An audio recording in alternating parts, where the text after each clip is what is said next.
Welcome to another explosive edition of the P&B Sports Show, where the biggest stories in sport come alive. I'm Abel Sunday.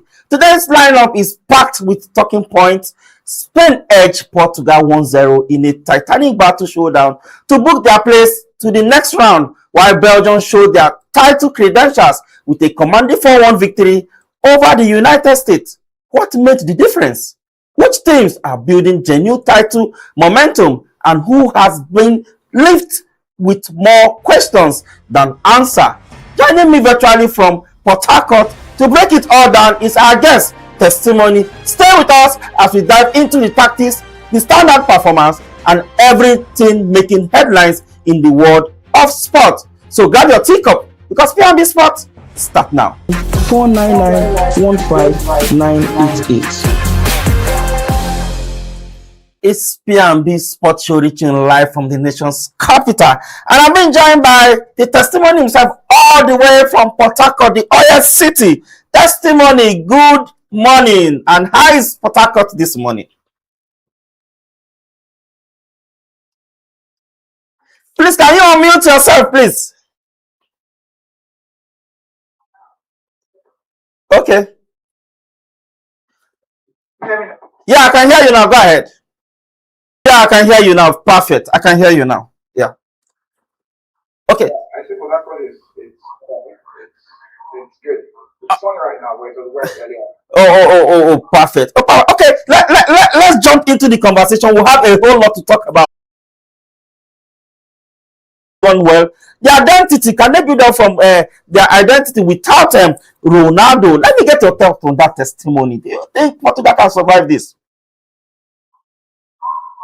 I think it's incredibly difficult to accept the result from yesterday, especially from the perspective of Ronaldo, because he had one goal to go all the way to try to maybe make this one and put it in the bag. But unfortunately, they don't have the quality. They do have the quality, but it hasn't translated in the field of play what they can do. We saw them yesterday. They produced almost nothing, and it was all Spain trying to ask the questions, and eventually they got the answer in the 91st minute. So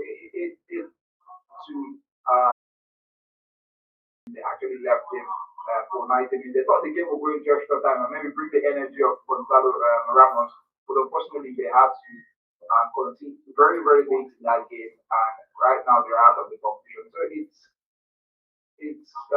double jeopardy for them. But the round of 16 ties.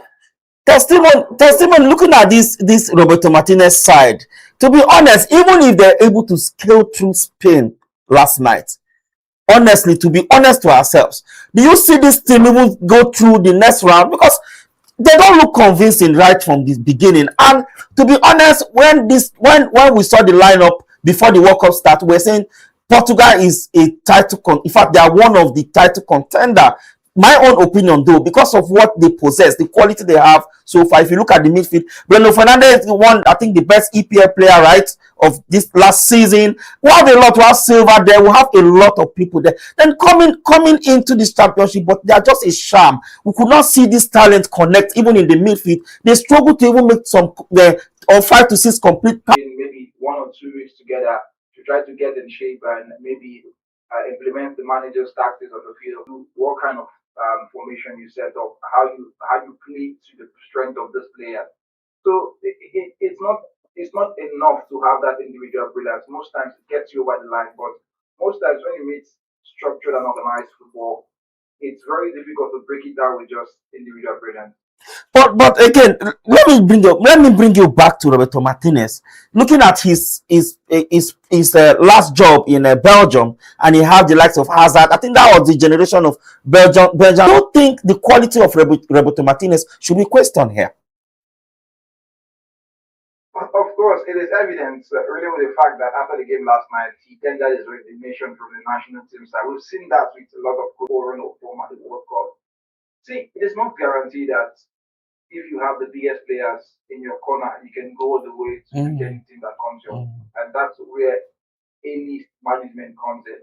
Roberto Martinez, we saw what he couldn't do with the golden generation of the Belgian national team, and they are almost all old, past their prime right now. Some of them are retired from active football, And that just goes to show you that most times, even though you've actually had in the past been a very, very good manager, what people always remember you for is how good was your last managerial job, how good was your last game. And it's on the plate right now, it's on the record for Roberto Martinez. They will actually remember him as someone who couldn't lead Portugal past Spain in the round of 16. And that Portugal would have to start looking for ways to get, because they have the players. They have Rafael Leao, they have Yao Felix, they have Gonzalo Ramos, they have many other players that didn't come up, that didn't get enough game time due to the fact that, okay, there are other better players in those positions, but what are they going to do with this array of talents? That's the very important question. So the Belgian FA, the Royal Belgian Football Association, will have to do a lot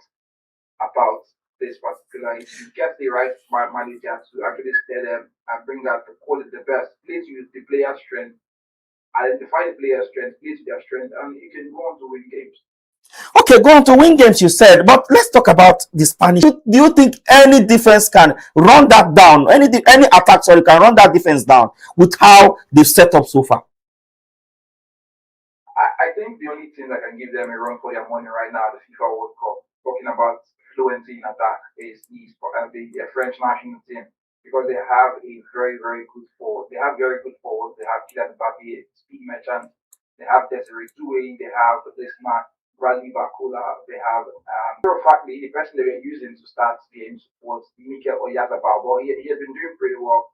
He's scoring for fun from the second game up until the round of 32, up until yesterday, where both sides were very cautious at the back. But it was that man, Mikel Merino, who came in clutch, scored that winner for them in the 95th minute. And we've seen him do that for Arsenal too. So Mikel Merino has that potential to play both as an appendage in the midfield and, of course, an outlet in the attack. And he brought him in.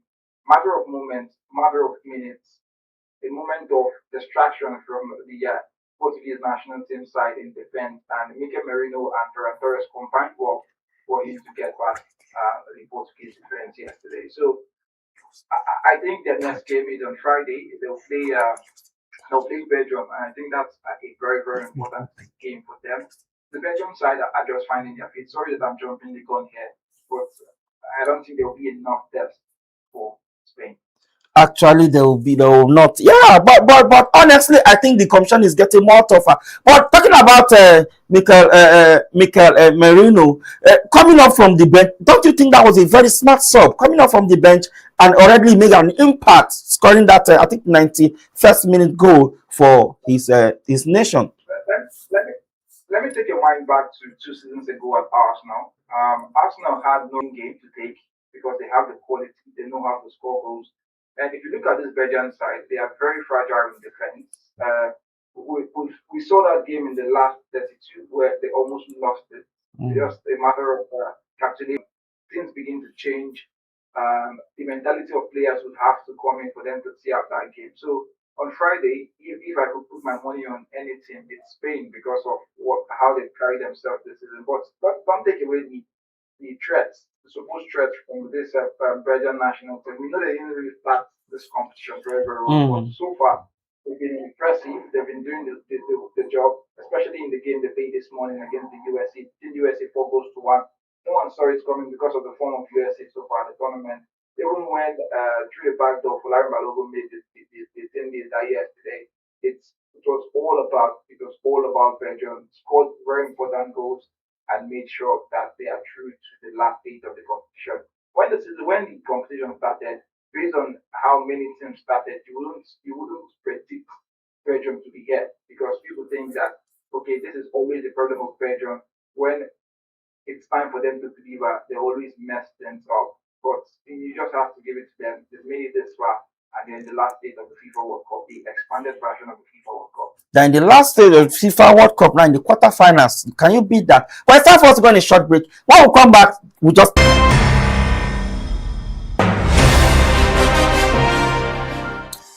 Welcome back. It's the P&B Sports Show reaching live from the nation's capital. And I've been with testimony. He's testifying everything that happened last night and proud this morning. Testimony, let's talk about Belgium. Of course, we started talking about it before we went for the break. And looking at the Belgian team and talking about the Balogun that came through the back door. But looking at such a thing happening, playing politics with the game. How do you see FIFA going so far, especially with this our FIFA president? What do you see? How, because this one is another scandal that I think is going to. In world football. This is the first time it's happening. And what they are alleging right now is political interference. We know this World Cup has been marked with too many things aside football, about Iran not entering to the US, about players being denied visas into the international showpiece. But this one is like the cherry on top of the cake because it doesn't really make sense. There's no explanation whatsoever why Balogun will play that game this morning. UEFA did put out a statement that this is incomprehensible because they themselves can't really understand. We saw the challenge; it was very, very high and it could cause serious injury to that player, and it was sent matching by the center referee. Why you happened that time? The Belgian national team even had to complain, and the foul doesn't really make sense, and it's bad for the future of the sport itself. Yesterday, Donald Trump on BBC, he was saying something about he asked talking to Infantino, the FIFA president, to actually review. He made several instances which I think doesn't hold water and doesn't really make sense. He said something about how would you play a football game without your best player. He made mention of Hurricane for England, Cristiano Ronaldo for Portugal, Lionel Messi for. But that question is no because it was written pre-contract during pre-contract before he actually took management of the side. That the, the only the only reason he's taking is to lead the side to the World Cup and gets them to go